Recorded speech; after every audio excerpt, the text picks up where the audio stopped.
사람이 한두 번은 성실할 수 있지만 지속적으로 성실하기는 참 어렵습니다. 뛰어난 재능보다 성실함이 이긴다 라고 하는 말이 있는데요. 토끼와 거북이 경주에서 보면 토끼는 뛰어난 재능을 가졌지만 성실한 거북이가 이기지 않습니까? 우리가 축복의 통로가 되려면 요셉에게 그 비결을 배울 수 있는데요. 오늘 본문은 창세기 47장 13절부터 22절이고요. 그 중에서 13절부터 17절까지 읽겠습니다. 기근이 더욱 심하여 사방에 먹을 것이 없고 애굽 땅과 가나안 땅이 기근으로 황폐하니 요셉이 곡식을 팔아 애굽 땅과 가나안 땅에 있는 돈을 모두 거두어 들이고 그 돈을 바로의 궁으로 가져가니 애굽 땅과 가나안 땅에 돈이 떨어진지라 애굽 백성이 다 요셉에게 와서 이르되 돈이 떨어졌사오니 우리에게 먹을 거리를 주소서 어찌 주 앞에서 죽으리이까. 요셉이 이르되 너희의 가축을 내라. 돈이 떨어졌은즉 내가 너희의 가축과 바꾸어 주리라. 그들이 그들의 가축을 요셉에게 끌어오는지라. 요셉이 그 말과 양떼와 소떼와 나귀를 받고 그들에게 먹을 것을 주되 곧 그 모든 가축과 바꾸어서 그해 동안 먹을 것을 그들에게 주니라. 아멘. 오늘 말씀의 제목은 뛰어난 재능보다 성실함이 이긴다 입니다. 요셉이 예언한 대로 해가 거듭될수록 기근은 더 심해졌습니다. 양식이 모두 떨어지고 사람들은 목숨을 보존하기 어려운 지경까지 도달했습니다. 이런 절박한 상황에서 하나님의 사람 요셉은 생명을 구하는 축복의 통로가 됩니다. 우리가 세상을 살리는 축복의 통로가 되기 위해서는 요셉에게 무엇을 배워야 할까요? 우리가 지금까지 살펴본 바 요셉은 맡은 일을 정직하고 성실하게 감당했던 사람이었습니다. 그의 이런 행동은 보디발의 집에 있을 때나 옥에 갇혔을 때나 후에 애굽의 총리가 되었을 때도 마찬가지였습니다. 당시 기근은 고대 근동 지역에 임했고 생명의 위기에 놓인 사람들이 양식을 찾아 애굽으로 모여들었습니다. 애굽에는 비축된 곡식이 있었기 때문인데요. 그 곡식 창고의 출입을 관장하는 사람이 요셉이었습니다.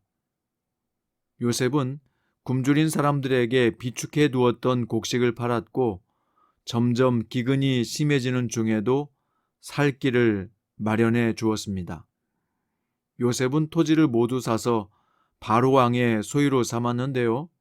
이것은 고대 왕국 체계에서 토지 국유화를 의미합니다. 그런 후에 백성들을 성읍 여러 곳에 분산시켜 지역 경제에도 활력을 불어넣는 정책을 폈습니다. 모든 백성이 애굽 왕실에 소장농처럼 전락해 버렸다고 비판하는 이들도 있겠지만 모든 사람이 이제는 생존을 걱정해야 하는 위태로운 상황은 넘기게 된 것입니다. 이제는 바로 왕이 모든 백성의 생존을 책임져야 하는 상황이 된 것이죠. 우리가 요셉의 일 처리와 그의 행동을 보며 배울 점이 있어요. 오늘 우리도 요셉처럼 축복의 통로가 되려면 어떻게 해야 할까요? 요셉은 이 모든 거대한 과업을 특유의 성실함으로 이루었다는 것입니다. 왕의 신임을 받고 총리가 되었다고 해서 모든 상황을 자신에게 돌려 자기 배만 채우는 행동은 하지 않았습니다. 요셉의 행동을 살펴보면 일관적으로 성실했고 모든 일을 주님께 하듯 처리하는 것을 볼 수 있습니다. 요셉은 나라와 민족을 살리는 큰 과업을 특유의 성실함으로 이룬 것입니다. 이처럼 우리도 세상에 하나님의 복을 나누려면 우리 자신에게 맡겨진 일에 성실함이 있어야 합니다. 예수님은 제자들에게 지극히 작은 일에 충성된 자가 큰 일에도 충성된다라고 말씀하셨습니다.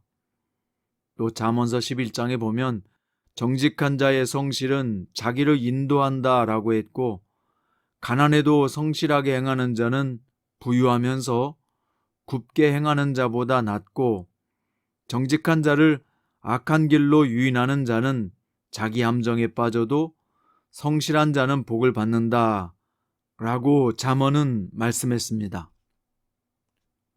또한 사도 바울은 에베소서 6장에서 종들아 성실하게 상전에게 순종하기를 그리스도에게 하듯 하라 라고 했고요. 골로새서 3장에 보면 윗사람들에게 눈가림만 하지 말고 주를 두려워하여 성실한 마음에서 하라고 가르쳤습니다. 사랑하는 성도 여러분, 여러분과 저에게는 각자 하나님께서 맡겨주신 일이 있습니다. 우리 모두 요셉처럼 자기 일에 성실할 때 하나님의 사람으로서 선한 일을 감당하는 자가 될 것이요, 보이지 않는 하나님을 삶으로 보여주는 축복의 통로가 될 것이라 믿습니다. 오늘 저와 여러분에게 요셉의 성실이 있기를 축원드립니다. 기도드립니다. 사랑하는 주님, 오늘 또 귀한 말씀 주셔서 감사드립니다. 요셉의 성실함을 우리도 본받아 그리스도인으로서의 사명을 잘 감당하는 사람이 되기를 원합니다. 주여, 오늘 또 나에게 주어진 일에 성실하게 하소서. 예수님의 이름으로 기도드립니다.